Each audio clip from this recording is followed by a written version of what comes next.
Que a graça e a paz de nosso Senhor e Salvador Jesus Cristo seja sobre a sua vida, bem como também sobre toda a sua família.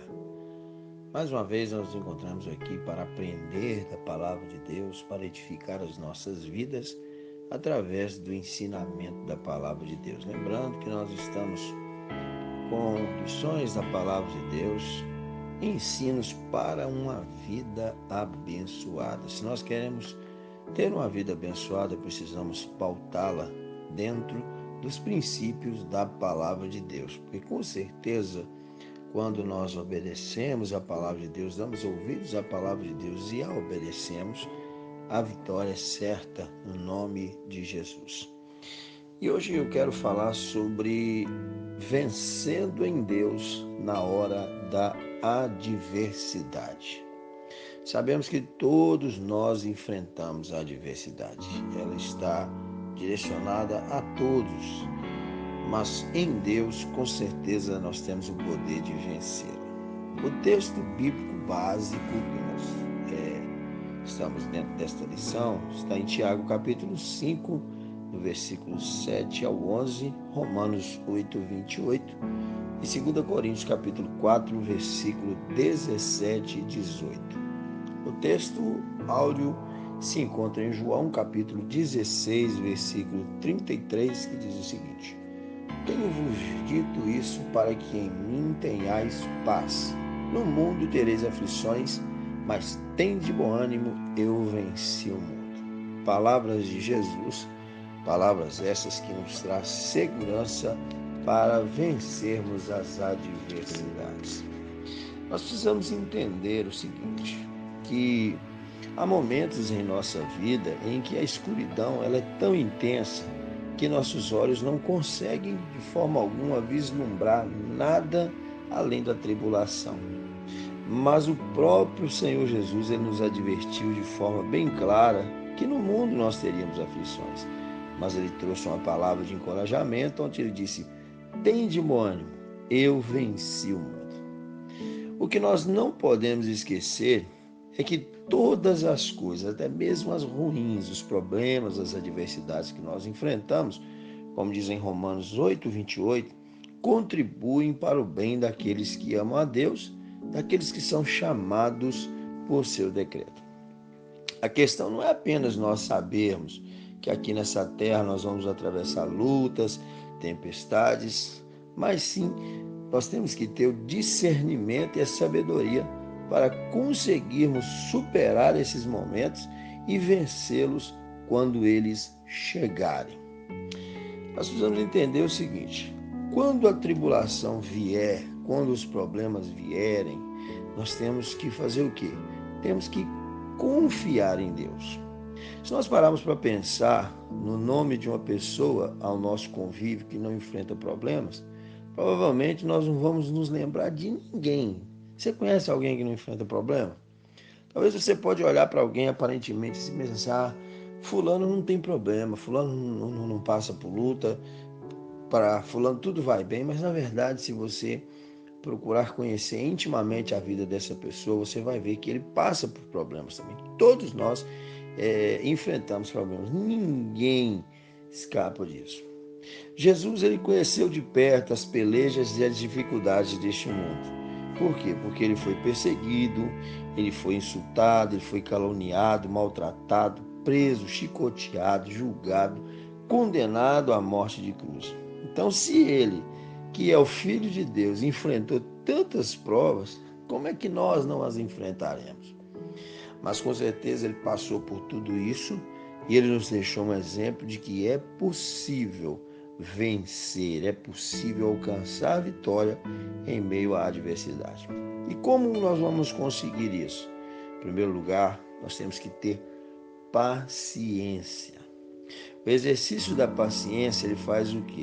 Ele faz com que nós aprendemos a suportar o momento da dor, a suportar os infortúnios e as inconveniências que nos acontecem sem nos queixarmos e com resignação nós conseguimos alcançar isso.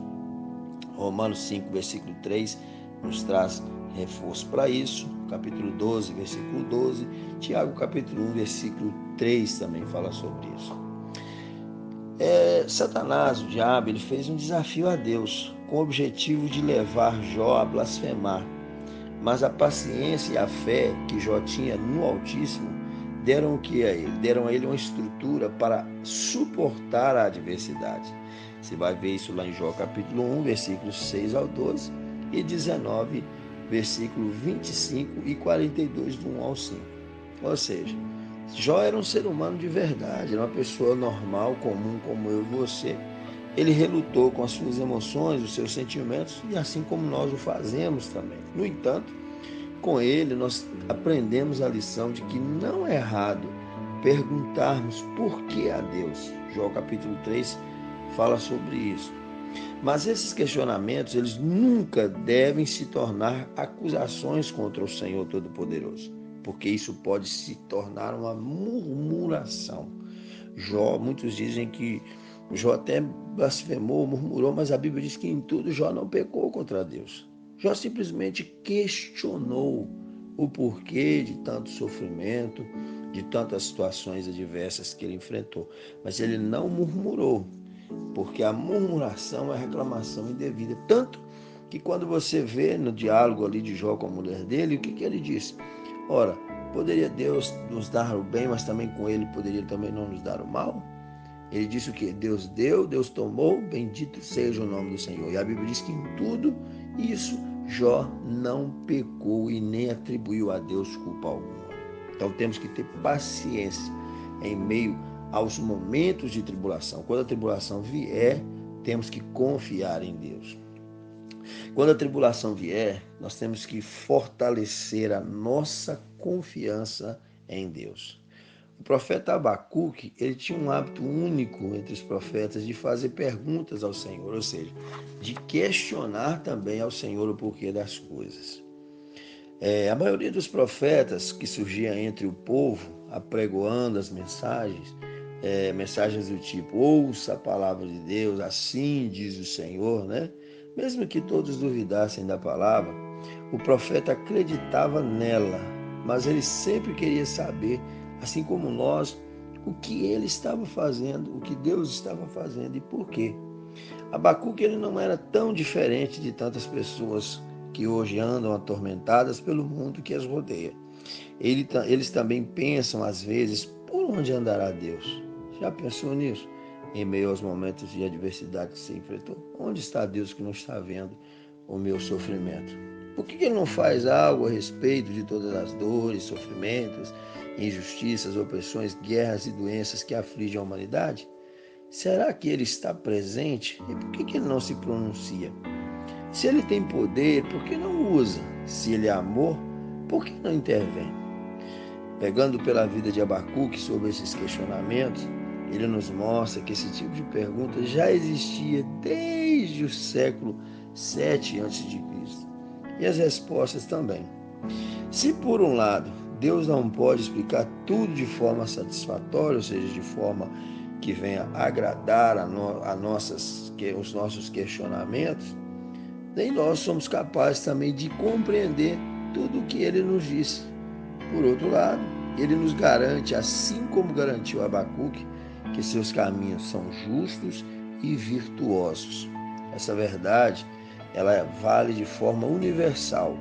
Como pereceram Paulo e outros autores do Novo Testamento, e nós vemos isso, que eles perceberam todas essas verdades de Deus, essas questões que acontecem com relação à humanidade, eles entenderam que tudo tem um propósito. É igual Paulo disse lá em Romanos 8:28. O que ele disse?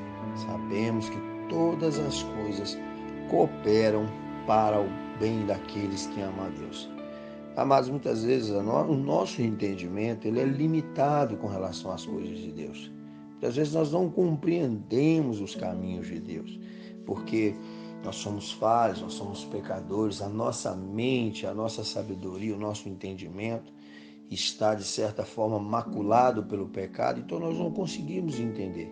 Mas por trás de tudo isso, Deus tem um plano perfeito, Deus tem um propósito lógico, para glorificar o seu nome e para dar vitória àqueles que nele confiam. É como no caso de Jó. No começo, quando você olha ali, parece meio lógico, mas Jó não entendia o porquê de tudo aquilo. Mas lá no capítulo 42, ele vai entender e ele mesmo vai dizer com sua própria boca, no versículo 5, o que ele diz lá?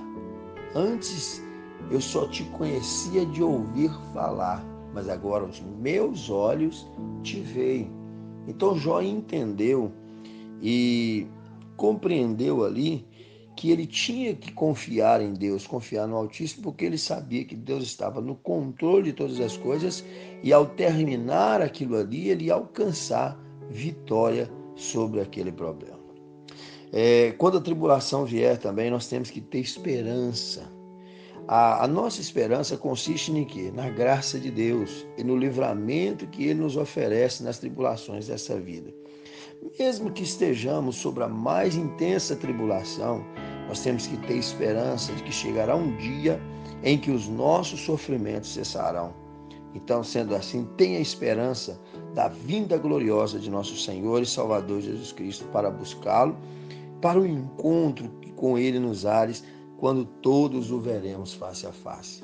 Então nós temos que ter esperança em meio ao sofrimento, à adversidade, crermos que Deus tem o melhor para nós. Crermos que esse momento que estivermos enfrentando de tribulações, de adversidades, é momentâneo. Sempre após a tempestade vem a bonança. Sempre após o choro vem a alegria. Sempre após a noite vem o dia. O que diz o salmista? O choro pode durar uma noite, mas a alegria vem pela manhã. Então vamos ter esperança que Deus tem um futuro melhor para nós. Ainda que aqui seja um tempo de adversidade, de lutas, de sofrimentos, de tribulações, mas chegará o dia. A Bíblia diz em Apocalipse 21:4 que Deus limpará dos nossos olhos toda lágrima. Já não haverá dor, nem morte, nem pranto, nem choro, porque todas as coisas serão passadas. Em meio às adversidades da vida, nós temos também que acreditar na misericórdia divina. Na Bíblia, na palavra de Deus, nós vamos encontrar várias pessoas que serviam a Deus e que enfrentaram grandes adversidades. Contudo, por eles acreditarem na misericórdia divina, o resultado foi que eles obtiveram poderosas vitórias. Por exemplo, nós vamos destacar aqui 3 exemplos. Vamos ver esses exemplos.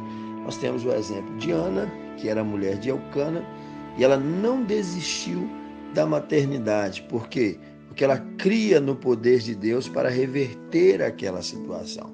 Você lembra da história de Ana? A Bíblia diz que Ana era estéril e além de sofrer com a sua esterilidade, a sua adversária, a outra mulher de Eucana, Penina, ela gerava filhos e afrontava ela. E a Bíblia diz que ela chorava muito por isso, mas ela jamais deixou de acreditar que Deus podia mudar a sua história de adversidade, podia mudar a sua história de tribulação.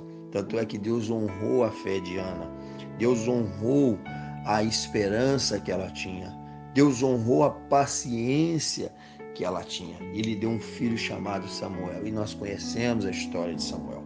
Samuel foi um grande profeta, foi um grande sacerdote, foi um homem que no seu tempo revolucionou Israel. Foi um homem destacado e honrado perante o Senhor e perante a comunidade de Israel. Então os resultados, irmãos, que nós temos de acreditar na misericórdia divina pode acontecer conosco também, como aconteceu com Ana. Deus muda a nossa história. E eu acho interessante que Ana pedia um filho e Deus deu para ela 6, ou seja, lembrando do que Paulo diz em Efésios capítulo 3, versículo 20, onde Paulo diz que Deus é poderoso para fazer abundantemente mais, além de tudo aquilo que pedimos ou pensamos, segundo o poder que em nós opera. Nós temos também o exemplo da rainha Esther, em meio àquele dilema, aquela situação ali, e ela intercedeu pelo seu povo diante do rei Assuero. Por quê? Porque ela confiava na intervenção divina. Lá em Esther, capítulo 4, versículo 16, e capítulo 7, versículos 3 e 4, narra essa história.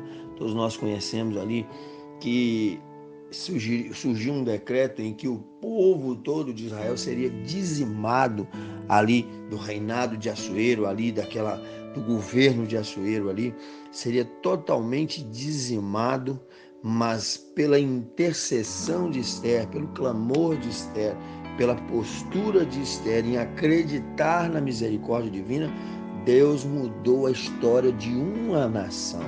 A Bíblia diz que a oração de um justo pode muito em seus efeitos. Foram palavras do apóstolo Tiago. Então, queridos, nós temos que acreditar na misericórdia de Deus. A Bíblia diz em Lamentações 3:22 que as misericórdias do Senhor são a causa de não sermos consumidos, porque as suas misericórdias não têm fim. Novas são a cada manhã e grande é a sua fidelidade.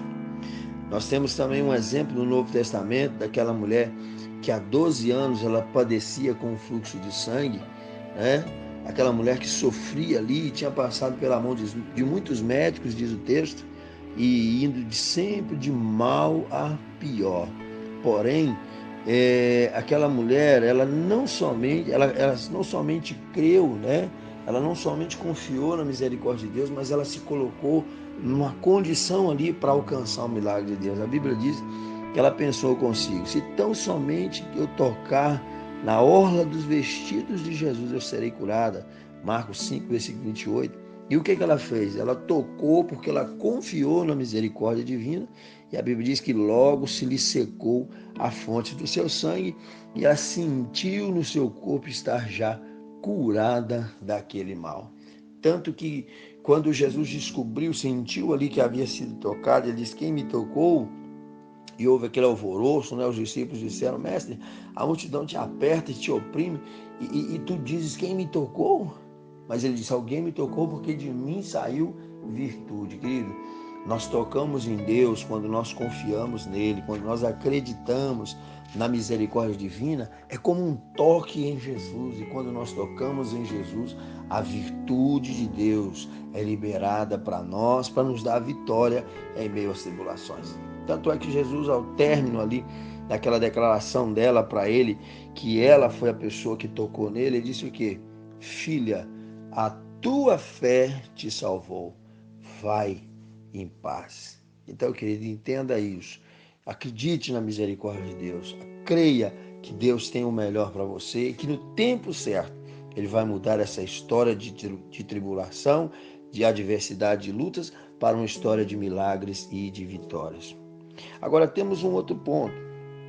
Quando a tribulação vier, nós temos que fazer a nossa parte. Muitas pessoas, diante das maiores dificuldades, fazem o quê? Preferem esconder as suas emoções. É preciso compreender que nós somos seres humanos. Tiago 5,17 trata sobre isso. Sentimos amor, alegria, contentamento, mas também raiva, tristeza, medo, dor, ansiedade e frustração. Para que possamos viver de uma forma saudável em meio às tribulações e às adversidades, é fundamental sabermos vivenciar tanto as emoções positivas quanto as negativas. Primeiro passo em direção à resolução dos problemas é o quê? É reconhecer as nossas emoções diante dele, diante do problema. E o que nós devemos fazer diante do problema? Em primeiro lugar, nós temos que encarar o problema. Não reconhecer os nossos próprios fracassos é um dos maiores erros que o ser humano pode cometer. Quando nós não admitimos as nossas limitações e fraquezas e fragilidades, quando não queremos nos desgastar, somos o quê? Somos tentados a transferir a responsabilidade pelas falhas cometidas a outras pessoas. Você lembra de Adão? A Bíblia diz que quando Deus perguntou, né, questionou a Adão sobre comer do fruto da árvore, ao invés dele assumir a responsabilidade para si, o que ele fez? Ele disse: a mulher que me deste por companheira me deu e eu comi. Então, queridos, nós temos que encarar o problema de frente, nós temos que assumir as nossas responsabilidades diante dos problemas, diante das adversidades, diante das dificuldades que vêm até nós e não querer transferir o problema para outras pessoas. Nós vemos o exemplo de Davi, né? Davi cometeu um adultério, Davi cometeu um homicídio, mas quando ele foi confrontado diante de um momento de adversidade ali, ele assumiu a responsabilidade. Quando Deus ordenou ao profeta Natan que fosse ali sentenciar a Davi, né? Davi assumiu a responsabilidade, a culpa pelo pecado. Então nós devemos nos posicionar diante das adversidades, diante dos problemas, encarando os problemas de frente, não fazendo como Elias que fugiu para a caverna, né? Mas mesmo assim, Deus foi tão misericordioso que foi até ele ali e chamou a sua atenção de uma forma carinhosa, e chamou a uma responsabilidade profética muito séria, onde Elias se levantou e tomou um novo rumo. Mas ali a Bíblia apresenta as fraquezas de Elias, apresenta um momento de angústia de Elias, um momento de desespero, um momento de questionamento. Mas depois que Elias foi confrontado ali com a palavra de Deus, ele se posicionou e tomou a rédea da situação e Deus começou a abençoar e dar vitória a Elias. Outra coisa interessante, vivencie também as suas emoções. Davi, um rei poderoso, até hoje, é o mais respeitado em toda a história de Israel, ele nunca escondeu o que estava sentindo diante da iminente morte de seu filho inocente. A Bíblia diz que ele ficou prostrado no chão, todos os anciãos o viram triste, abatido, sem comer. Lá em Samuel capítulo 12, versos 16 e 17 fala sobre isso. Era o homem segundo o coração de Deus, mas ele sabia vivenciar o dia mau. Esse foi o primeiro passo para recuperar-se do duro golpe que ele sofria. Ou seja, ele vivenciou as emoções ali. Olha, querido, nós não somos nenhum robô. Deus nos criou e nos dotou com sentimentos, com emoções, e nós reagimos de uma forma diferente em cada situação da vida. Então, nós temos que vivenciar as nossas emoções. No momento da adversidade ali, Davi chorou, Davi ficou triste quando o menino estava doente. A Bíblia diz que Davi se trancou ali no seu quarto e ficou ali se humilhando diante de Deus, ficou ali sentindo o pesar, aquela tristeza, aquela situação. Mas a Bíblia diz que quando ele recebeu aquela notícia que o garoto havia morrido, a Bíblia diz que Davi se levantou, tomou banho, né? Se aprontou e foi comer, e os anciãos não entenderam aquilo ali, o povo ali que assistia ao lado de Davi diante daquela situação não entendeu. Mas ele tinha vivido o momento dele ali, ele viveu as emoções dele ali, não foi nenhum robô. Ele entendeu que aquele tempo era tempo de se levantar e prosseguir, porque o que ele pôde fazer enquanto o menino estava doente, ele fez, que foi clamar a Deus, que foi se humilhar, prostrar-se diante do Senhor. Mas era tempo de seguir, era tempo de continuar. Outra coisa que nós precisamos entender é que quando a tribulação vier, nós não podemos deixar que o pavor nos domine. Existe uma grande diferença entre medo e pavor. Nós precisamos aprender a diferenciar isso. Ter medo é normal, ter medo faz parte. Você vai ver em várias passagens na Bíblia, em várias reações de homens e mulheres de Deus que eles tiveram medo. O rei Josafá, por exemplo, lá em 2 Crônicas capítulo 20, quando ele foi recebeu uma notícia impactante ali, preocupante, que 3 nações estavam contra ele.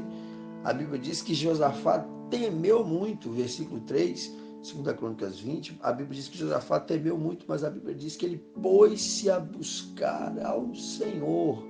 Ele teve medo, mas ele não deixou que o medo se tornasse pavor, e ele pôs-se a buscar ao Senhor. Por quê? O medo, ele tem base racional. O medo é uma defesa do psiquismo humano. É uma reação normal de preservação que visa o quê? Proteger-nos de perigos reais que ameaçam a nossa vida. O medo, ele é positivo para nossas vidas. Porque se você não tiver medo, você vai morrer fácil. Se você não tiver medo, você vai entrar na frente de um carro sem somar as consequências. Você vai andar num lugar alto, perigoso para cair sem ter noção do perigo. Enfim, o medo, ele, de certa forma, ele nos ajuda a vencer nessa vida também. Agora, o pavor é diferente, né? O medo, ele tem o seu lado positivo, pois a nossa vida nos torna mais atentos e prudentes. Salmo 119, versículo 120 fala sobre isso. Já o pavor é o quê? É um medo incontrolável, um medo exacerbado, irracional, fóbico, que não deve ser reconhecido deve ser reconhecido, aliás, e tratado terapeuticamente a fim de não nos tornarmos reféns dele. Jó, capítulo 30, versículo 15 fala sobre isso. Então, o pavor precisa ser dominado, precisa ser tratado, precisa ser trabalhado, porque o pavor ele nos prejudica. O povo de Israel, diante daquele gigante Golias ali, naqueles 40 dias, eles ficaram apavorados ouvindo as palavras do gigante, ou vendo as ações do gigante, e eles ficaram indefesos. Já Davi chegou ali, não se deixou dominar pelo pavor, pelo aquele medo exagerado, e confiou no Senhor, que enfrentou aquele gigante e teve vitória. Então, queridos, nesse momento, talvez você está passando por um momento de grande adversidade, não deixe o pavor dominar você. Confie em Deus, confie no Senhor, acredite nas promessas de Deus, acredite na palavra de Deus e com certeza você vai vencer no nome de Jesus. Outra coisa que nós precisamos entender é que precisamos fazer também um autoexame, precisamos avaliar a situação. Quando a tribulação chega, o que é importante? É importante nós refletirmos sobre algumas questões. Primeiro, por que eu estou atravessando esse deserto? Por que isso está acontecendo comigo? Ao examinar a nossa vida, nós poderemos chegar a algumas conclusões que nos levarão a descobrir as razões da tribulação. E algumas razões da tribulação são o seguinte. Primeiro, nós estamos sujeitos à lei da vida. Nós precisamos entender que a adversidade, a tribulação que nós estamos enfrentando se encontra no campo de quê? Das leis da vida, ou seja, coisas que acontecem a qualquer pessoa. Existem certas tribulações e adversidades que nós passamos que estão dentro da esfera das leis da vida. Eclesiastes capítulo 9, versículo 2, Salomão disse o quê? Que tudo acontece igualmente a todos, tanto ao bom quanto ao mal, tanto ao justo quanto ao injusto, tanto ao que sacrifica quanto ao que não sacrifica. Todos nós estamos sujeitos às leis da vida. Ninguém está isento de passar por problemas. Então precisamos entender isso. Também precisamos entender que muitas vezes as dificuldades e adversidades vêm sobre nós por falta de sabedoria. Quando nós fazemos uma autoanálise, por exemplo, nós podemos perceber que talvez o sofrimento que nós estamos passando pode ser consequência de falta de sabedoria. Ou seja, pode ser alguma coisa que eu fiz, alguma atitude que eu tomei que eu não devia ter tomado, alguma palavra que eu disse que eu deveria ter ficado calado e acabei falando, alguma coisa que eu fiz que pode ter comprometido a minha vida. Então nós precisamos entender isso, precisamos compreender que a falta de sabedoria também nos traz consequências sérias. Outras coisas, negligência. Precisamos entender também que pode ser algo que eu esteja passando por o problema que eu estou passando por alguma coisa que eu descuidei ou negligenciei. A Bíblia diz em Gálatas 6,7, é real ali. A Bíblia diz o quê? Não vos enganeis, Deus não se deixa escarnecer, pois aquilo que o homem semear, isso também ceifará. Então existem situações de adversidade na nossa vida que é por algo que nós negligenciamos. Às vezes negligenciamos o mandamento divino, negligenciamos alguma coisa que deveríamos ter feito e não fizemos. Então a negligência, ela traz também problemas, ela traz também adversidades. Da mesma forma que a diligência, ela traz resultados positivos. Por exemplo, 1 Coríntios 15, 58, Paulo diz o quê? Portanto, meus amados e queridos irmãos, sede firmes, constantes, sempre abundantes na obra do Senhor, sabendo que o vosso trabalho não é vão no Senhor. Se nós formos diligentes, firmes, constantes, sempre abundantes na obra do Senhor, automaticamente isso trará sobre nós vitória, trará sobre nós resultados positivos. Também a adversidade, as tribulações, as dificuldades vêm até nós também por situações permitidas por Deus. Muitas vezes Deus permite a tribulação, porque ela tem um propósito, ela tem uma finalidade. Eu aprendi certa feita com uma amiga minha de oração, ela me dizia o seguinte, que Deus não tem lixeira. Achei interessante o raciocínio dela e depois eu fui analisar e verdadeiramente Deus não tem lixeira. Tudo na nossa vida tem um proveito para Deus. É o que diz lá em Romanos 8:28. Sabemos que todas as coisas cooperam para o bem daqueles que amam a Deus. Por exemplo, por que muitas vezes Deus permite a tribulação? Por causa do pecado. Talvez você esteja passando por alguma luta, por algum problema, alguma dificuldade, devido a um estado de pecado que você está vivendo. Talvez eu possa estar passando por uma adversidade, talvez por alguma área que eu estou em pecado contra Deus. E Deus utiliza da adversidade para quê? Para nos fazer reconhecer os nossos erros e voltarmos para Deus. O salmista, no Salmo 119, chegou a dizer o quê?